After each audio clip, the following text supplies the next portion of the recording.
we really got some concerns about our media and allowing, good unfettered discourse on our media and things such as that. And perhaps if you want to lay out kind of what happened with yourself and Bell Media, because it really seems to have ended poorly when it could have really been a good show you had going there.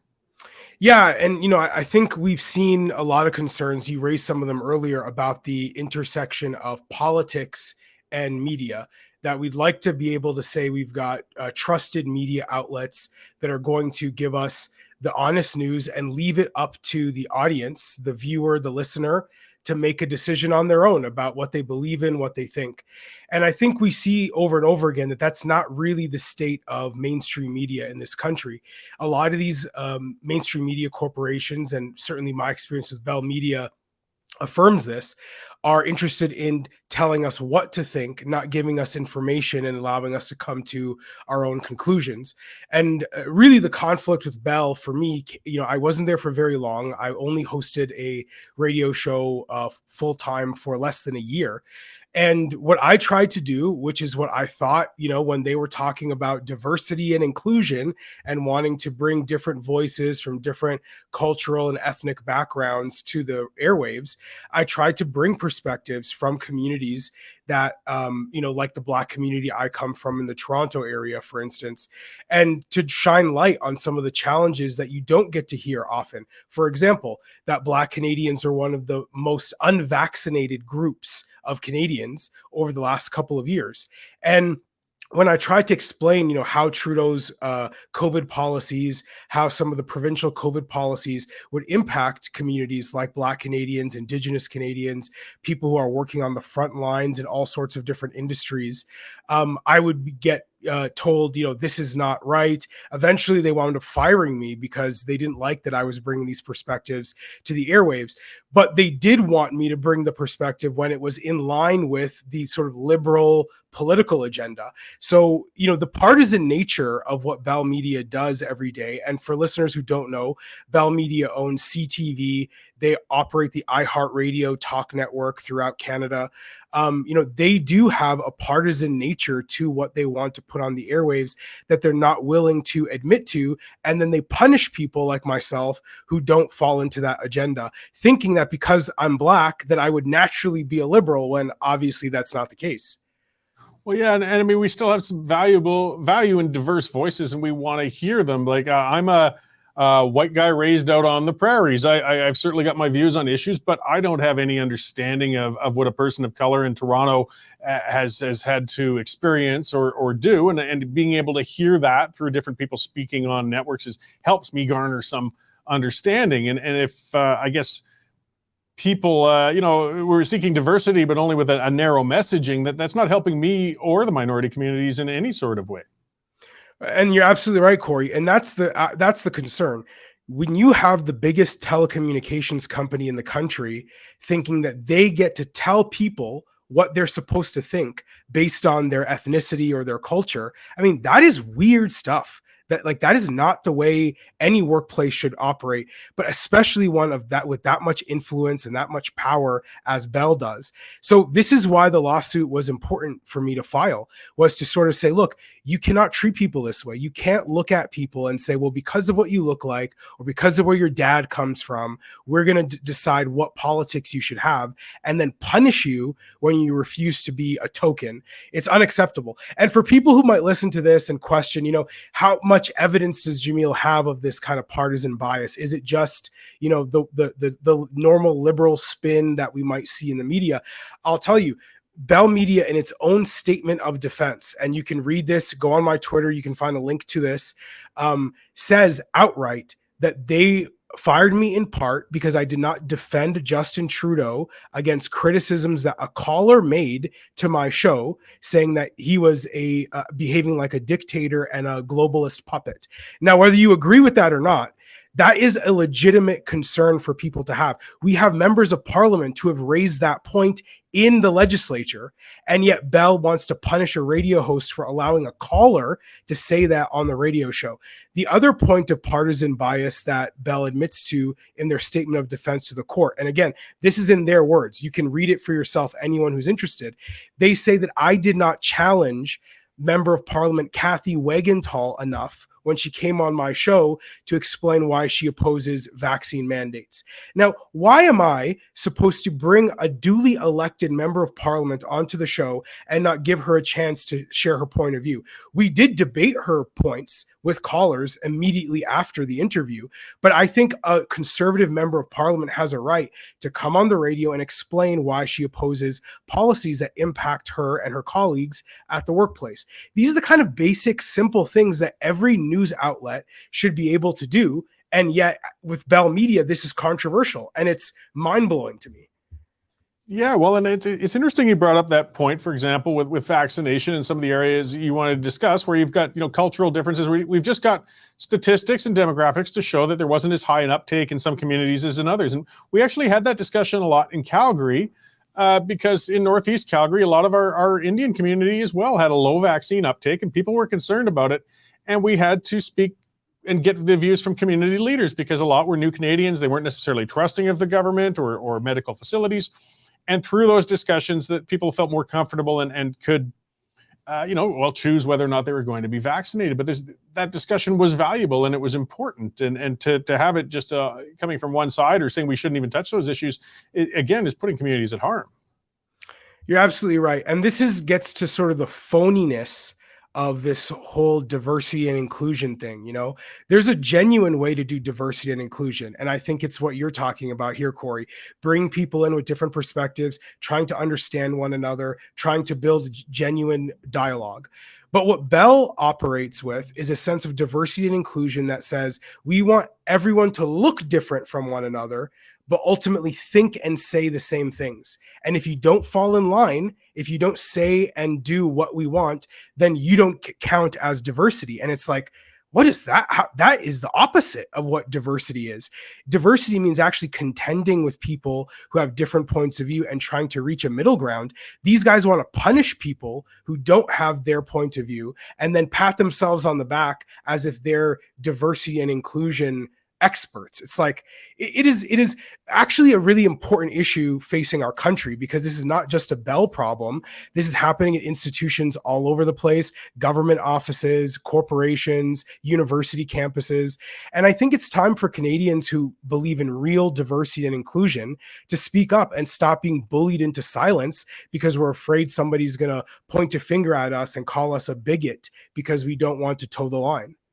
Yeah, well, and this could be like a bit broader. I think of some of it. I mean, there's some people who are activists within some communities or progressives, and they feel some fear when I think perhaps conservatives are evolving and moving beyond the old stereotypes of conservatives as well. And that adds some fear. I mean, when finally, and it's fair enough, the conservatives didn't have a lot of members of the LGBTQ community taking part within them in the 90s and so on, but that's because people from that community got a very negative reception when they'd go to a conservative function. There were people opposing broad marriage rights and things like that. But once it was realized we could be much better accepting, because there's a lot of people in the LGBTQ community who are business owners and worried about high taxes like anyone else. They come out as conservatives and they get a backlash for that. I mean, that doesn't mean they stopped being a member of that community or didn't deal with some of the challenges of that community, but they're expected by some activists that they have to toe a certain line if they're part of that community. And that's not right. Yeah, and certainly you're right. The LGBT community has gone through that. A lot of minority groups have gone through that.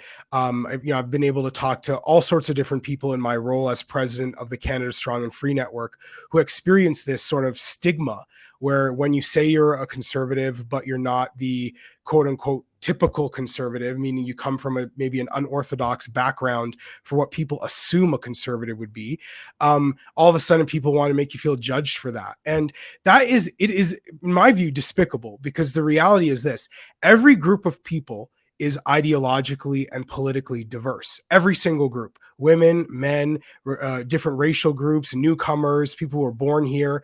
And we should expect in a society that political parties of all stripes have to compete for the votes and the support of all citizens, regardless of what they look like or where they come from. And the reality is that the left, and I use that in a broad sense, liberals, socialists, people who identify with the left side of the political spectrum, they feel entitled to own people, to own their votes, to own how they think, to dictate to people based on what they look like and where they come from, how they're supposed to think about laws and policies in this country. It is textbook racism, and yet somehow the liberals and the left have convinced everyone that they aren't racist and they get to point a finger at the rest of the world. It is very backwards, because I would argue that some of the most racist thinking today is embraced by elite liberals. It's not embraced by the average working class, middle class family. It's people like what we've been talking about with Bell Media, who want to control others and tell them this is how you must think and feel because of what you look like. And there are a few things more insulting than tokenism. I mean, no matter where it's applied. What's the timeline like on your action at this point? I know these things can move pretty slowly through the the gears of the legal world. I mean, how's the suit been going? Yeah, you're absolutely right. These things can move slowly. It all kind of just depends on the people involved. It depends on how the process goes. We've gone through what's called the pleading stage, where we submitted our statement of claim, Bell submitted their defense, and then we replied to their defense. So, we've got those pieces of the process done, and the rest of it could take months, could take weeks. We don't know yet. So we've got to just stay, focused. And, it's one of those things where it's difficult to read dishonest things about yourself in the media. And I think every public figure goes through that. Bell said some things that were really unfair in their defense, but this is that comes with it. You go through the process, you stand up for what you believe in, you take the hits as they come, and you hope that you get justice in the end. So that's what I'm focused on. And, we're going to keep doing our thing, and hopefully good things will come out of it. Yeah, well, and I noticed in your statement of claim, the asks as far as this kind of suit go aren't unreasonable. It's not like you're asking for $100 million or trying to bankrupt the corporation. You want to be compensated for an improper dismissal, and there's a punitive factor, but it's not huge. But I guess most of it also is hopefully exposing this, and the goal would be for Bell Media and others to realize you're on the wrong course. Don't do this. It's doing a disservice to people who follow the media, people within minority communities, and just people in general. Yeah, you're exactly right. I mean, there are good people who work at Bell, like some of my former colleagues, for example, and they should not be subjected to these kinds of policies. I worry whether some of them are going to be fired and manipulated and punished in the same ways. So yeah, it's money's always part of every lawsuit, but really, there's a point here beyond just money, which is there's a right and a wrong. There's a way people deserve to be treated. Employees of all backgrounds, all races deserve high quality respect. And when they're not being given that, especially by one of the biggest and richest corporations in the country, I think that corporation, in this case Bell, has to answer for its own behavior. Yeah, well, and I hope this gets settled well. So maybe moving beyond that then, just since I've got you, how are things going with the Canada Strong and Free Network? Can you explain a little bit of what that's about and your role with it? Because that's a relatively recent, you're joining as the president of it, right? Yeah, exactly. I joined in June, so it's only been a few months now. And for people who haven't heard of the Canada Strong and Free Network before, we used to be called the Manning Center. So we've been around for 15 years, but most of those years we had a different name. And what we do is we organize conservative conferences all around the country, conservative events. We want conservatives to connect with each other. We believe that there's strength in numbers. And we also believe conservatives should not be made to feel alone, to feel isolated. A lot of, the activist tactics on the left are designed to make you feel like you are an island unto yourself if you don't go along to get along and join the crowd. So we do these conferences because we want to bring people together, bring people of different ages, whether it's people who were active when Preston Manning was in political office, or people who were active when Stephen Harper was the Prime Minister of Canada, or now people who are looking at maybe the future, excited about a possible Pierre Poilievre prime ministership and saying, I want to get involved in the movement and start, building ideas and networks and relationships that might help guide the country in a better direction. So we encourage people who like to come to our events to learn about what we do. We do virtual events and in-person events. You can visit our website, canadastrongandfree.network, where you can learn all about us. Our next big conference is in Ottawa in March. So I encourage you to look out for updates on that. I'm really excited for what we're putting together for that March program. Great. Well, I really appreciate your work. I mean, in that as well. I mean, it's good for getting a lot of young conservatives or even the older ones. I mean, just become more effective communicators or working on things. And as well, of course, I mean, I got some self-interest, but I want to see as much free press as possible and as much discourse as possible. So I appreciate you're taking that fight up rather than just letting it go and putting it behind you. And of course, I appreciate you coming on and talking to us today. Is there anything else you'd like to add before I let you go? No, I just want to say, I really appreciate the work you do, Corey. Like, I spent a lot of time talking about where media is failing, but we've got a lot of strong, new, independent outlets, shows like yours, thinkers like you, and others at Western Standard. So appreciate the work you guys do to bring attention to these important issues. Great. Well, I wish you the best on your legal actions and your future endeavors with the Macdonald Laurier and the Canadian Strong and Free Network. So thanks again for coming on. I hope we get to talk again soon. Me too. Take care.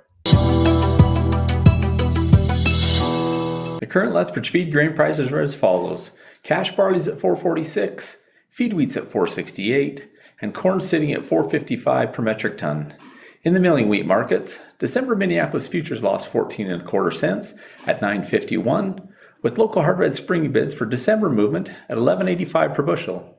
In the oil seeds, nearby canola futures are down $14.90 at $8.7650 per ton, with delivered values for December movement at $19.45 per bushel. In the pulse markets, nearby red lentils are holding at 33 cents a pound, and yellow peas are trading at $13.25 per bushel. In the cattle markets, December live cattle increased 40 cents at $152.20 per 100 weight. For more information on grain marketing, call me at 403-394-1711. I'm Sean Smith at Marketplace Commodities. Accurate real-time marketing information and pricing options. Canadian Shooting Sports Association. Without the CSSA, our gun rights would have been taken long ago. These guys are on the front lines helping to draft smart and intelligent firearms regulations and legislation in Canada, and more importantly, educating the public about how we keep guns out of the hands of the wrong people. To become a member, it's absolutely worth every penny. You can become a Western Standard member for just $10 a month or $99 a year for unlimited access.